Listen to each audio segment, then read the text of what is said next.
अच्छा, ये लफ्ज काफर हम उनके लिए क्यों इस्तेमाल करते हैं? ये थोड़ा सा आप मदरसे में पढ़ते हैं, ये बताइएगा। कोई और गैर मुस्लिम भी कह सकते हैं हम, लेकिन हम काफिर क्यों कहते हैं उन्हें?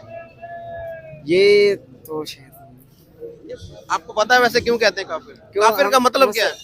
तो अगर तो ये दो कौमी नजरिया पर बनाया गया था और ये तस्वुर दिया गया था कि ये इकट्ठे नहीं रह सकते, तो वो क्यों रह रहे हैं? हाँ, तो ये मेरा उन लोगों से क्वेश्चन है कि वो अब तक क्यों रह रहे हैं और उनको सब सहूलियात मिल रही हैं, ठीक है, और वो हमसे अच्छी जिंदगी बसर कर रहे हैं, उनको अच्छी सहूलियात मिल रही हैं। हमें यहाँ पे जलील किया जा रहा है, हमें यहाँ पे कलमे के नाम पे सियासत खेली जा रही है, हमारे साथ दो कौमी नजरिया की बुनियाद पे सियासत खेली जा रही है। यार यही फर्क है जो मैं बताना चाहता हूँ कि ला इलाहा इल्लल्लाह और दो कौमी नजरिया, ये ढकोसला है यार सारा। हिंदू अब वहाँ पे मेजोरिटी में है। अगर तो ये कह रहे थे कि नहीं इकट्ठे नहीं रह सकते, तो अब तो जुल्म होना चाहिए, मुसलमान तो खत्म होने जाने चाहिए। इंडिया में पाकिस्तान से ज्यादा मुसलमान है, कैसे रह रहे हैं वो? और कभी उन्होंने कहा हो कि पाकिस्तान आके हमें बचा लो, हम मर रहे हैं, हमारे साथ जुल्म हो रहा है, हमारे साथ गलत हो रहा है? नहीं, उल्टा वो जुर्रत से बात करते हैं सर, हमारी तरह बुज़दिल लोग नहीं है वो। कि वहाँ का मुसलमान देखे खुल के बात करता है। एग्जैक्टली। तो यहाँ पर आपने कोई देखा कि यहाँ का हिंदू को खुल के बात कर सकता हो? इसमें जरूरत है या हम बोलने देते हैं यहाँ पर हिंदू को? मैं अभी 2 दिन पहले जो है वो हिंदू कम्युनिटी के साथ बैठा था, तो ऑफ द कैमरा उन्होंने मुझे बहुत से मसाइल बताए, बहुत सी तकलीफें अपनी। मेरा दिल जो है रो रहा था उस वक्त, लेकिन जब मैंने कैमरा स्टार्ट किया उन्होंने मेरे आगे हाथ जोड़े कि भाई हम कैमरे के सामने आकर कुछ नहीं कह सकते, हमें डर है कि हमें कोई अगवा कर लेगा, हमें हमारे साथ कोई बुरा सलूक कर लेगा। आज यहाँ पे एक्सट्रीमिस्ट तबका पाया जाता है मजहबी किस्म का, जिनके पास कोई इन्फॉर्मेशन ना हो, कुछ सबूत ना हो, बस एक बार कह देना कि वो काफिर है, वो गुस्ताख है, उसने नबी की गुस्ताखी कर दी है, उसने सहाबा की, तो एक मोब, एक जत्था भाग पड़ता है उन लोगों को मारने के लिए। नमस्कार दोस्तों, आपका स्वागत है आपके हमारे यूट्यूब चैनल सरोहा डायलॉग्स में। दोस्तों वीडियो लेकर आपके सामने हाजिर हुए हैं। वीडियो बहुत बढ़िया होने वाली है, वीडियो देखिए। वीडियो में पाकिस्तान का एक लड़का बता रहा है कि दो कौमी नजरिया फेल था। पाकिस्तान से अच्छी कंडीशन में मुसलमान हिंदुस्तान में रहते हैं, उन्हें बोलने की आज़ादी है, उन्हें काम करने की आज़ादी है। भारत के अंदर मुसलमानों को सर्वोच्च पद पर बैठाया है, जबकि अब्दुल कलाम को भगवान माना जाता है वहाँ पे। और उसने बताया कि पाकिस्तान का बनने का जो नज़रिया था वही गलत था। ऐसे लोग पाकिस्तान के अंदर 1% है दोस्तों पूरी वीडियो देखिएगा और वीडियो का मज़ा लीजिए, और उसके बाद कमेंट बॉक्स और वीडियो को ज़रूर लाइक करिए, चैनल को सब्सक्राइब कर लीजिए दोस्तों, शेयर करिए वीडियो को कि सब तक वीडियो पहुँचे। चलिए दोस्तों मिलकर वीडियो देखते हैं, उसके बाद फिर बात करते हैं। अच्छा, आपसे मैं जानूंगा कि पाकिस्तान बनाने का मकसद और मतलब क्या था और क्यों बनाया गया था, और क्या हम उन मकसद में कामयाब हुए?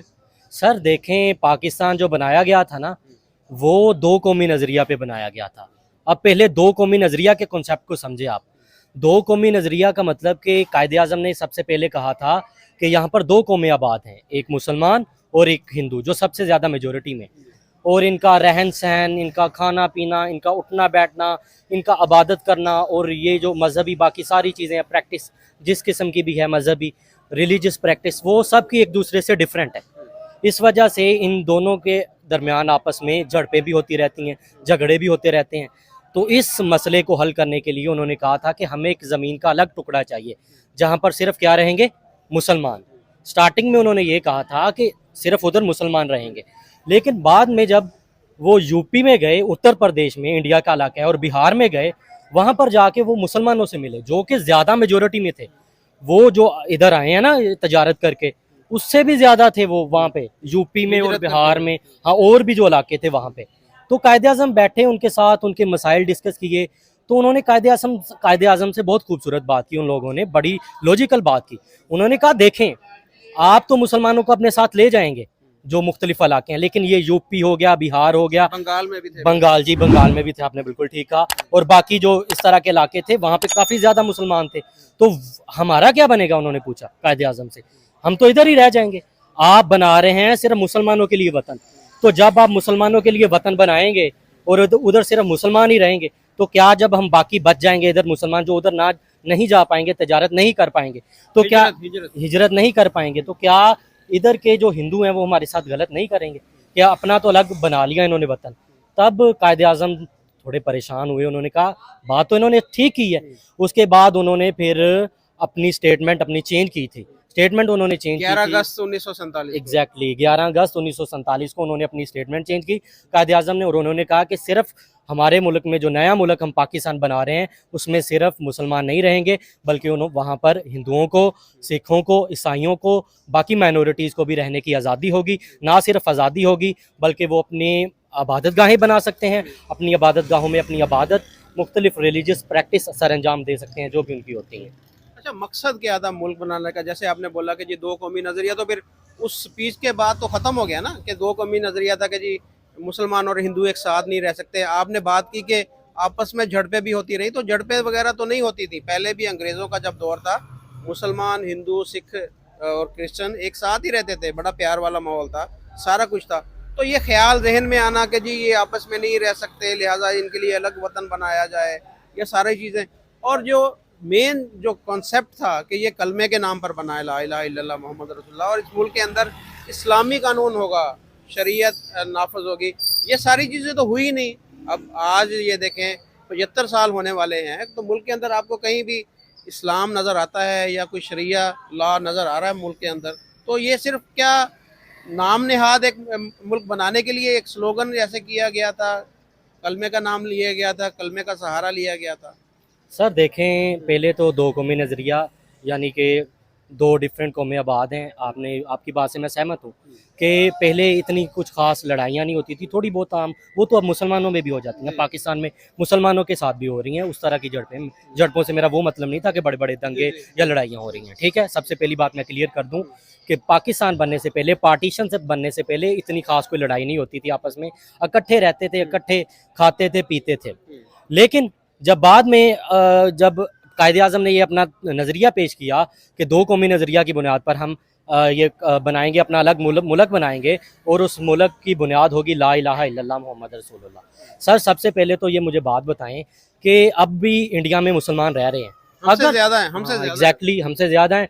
तो अगर तो ये दो कौमी नज़रिया पर बनाया गया था और ये तस्वुर दिया गया था कि ये इकट्ठे नहीं रह सकते, तो वो क्यों रह रहे हैं? हाँ, तो ये मेरा उन लोगों से क्वेश्चन है कि वो अब तक क्यों रह रहे हैं और उनको सब सहूलियात मिल रही हैं, ठीक है, और वो हमसे अच्छी ज़िंदगी बसर कर रहे हैं, उनको अच्छी सहूलियात मिल रही हैं। हमें यहाँ पे जलील किया जा रहा है, हमें यहाँ पे कलमे के नाम पे सियासत खेली जा रही है, हमारे साथ दो कौमी नज़रिया की बुनियाद पे सियासत खेली जा रही है।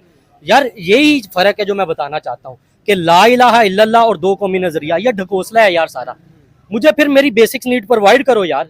मैं इधर कहीं चला जाऊँ, मैं हॉस्पिटल में चला जाऊं, मुझे अगर सिफारिश ना हो तो मैं आगे नहीं जा सकता। ये कैसा ला इलाहा इल्लल्लाह मोहम्मद रसूलुल्लाह पे बना पाकिस्तान है यार। मैं यहाँ अगर पुलिस स्टेशन में चला जाऊं तो पुलिस स्टेशन वाले मुझ पे 3-4 और केस करके, 3-4 और पर्चे काट के मुझे नए किसी केस में फंसा देते हैं। चरस जो किसी और से पकड़ते हैं, पकड़ने के बाद उससे पैसे लेते हैं कि तुम्हारे पास चर्च कहाँ से आई, और वो चर्च का पर्चा या मुकदमा किसी गरीब आदमी पे या किसी ऐसे आदमी पे जिसका बेचारे का लेना देना ही नहीं होता उस पे डाल देते हैं। ये बनाना था पाकिस्तान, ये है ला इलाहा इल्लल्लाह मोहम्मद रसूलुल्लाह पे बना पाकिस्तान। ये है वो पाकिस्तान जिसके बारे में बयान किया जाता है कि दो कौमी नजरिया। ढकोसला है सर सारा। कौन सा दो कौमी नजरिया? मुझे आप बताएं कि फिर हिंदू अब वहाँ पे मेजोरिटी में है। अगर तो ये कह रहे थे कि नहीं इकट्ठे नहीं रह सकते, तो अब तो जुल्म होना चाहिए, मुसलमान तो खत्म होने जाने चाहिए।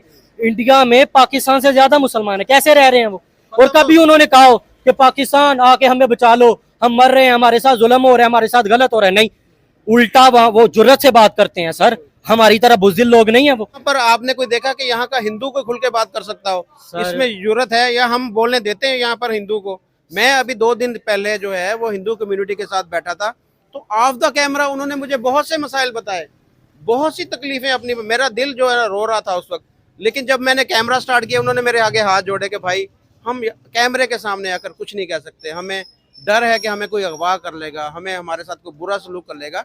तो हमारे मुल्क का तो ये हाल है कि हम अपनी अकलीतों के साथ क्या सलूक करें, और उन्हें बोलने का हक भी नहीं है। आपने अवैसी साहब की बात की तो देखिए उन्हें कोई डर है, कोई खौफ है, वो खुल के बात करते हैं। तो यहाँ पर भी आज़ादी होनी चाहिए ना। अगर हम ये कहते हैं कि वहाँ पर मुसलमानों को आज़ादी है या आज़ादी और मिलनी चाहिए या उनके हकूक मिलने चाहिए, तो अपने मुल्क के अंदर आप देखें ये जड़ावाला के अंदर क्या हुआ। आपने देखा था वाकया जड़ावाला का, क्या हुआ था वाकया, वो क्या सलूक किया गया उनके साथ? सर पहले तो आपने ना 3 क्वेश्चन किए हैं, पहले क्वेश्चन का मैं आंसर देना चाहूँगा।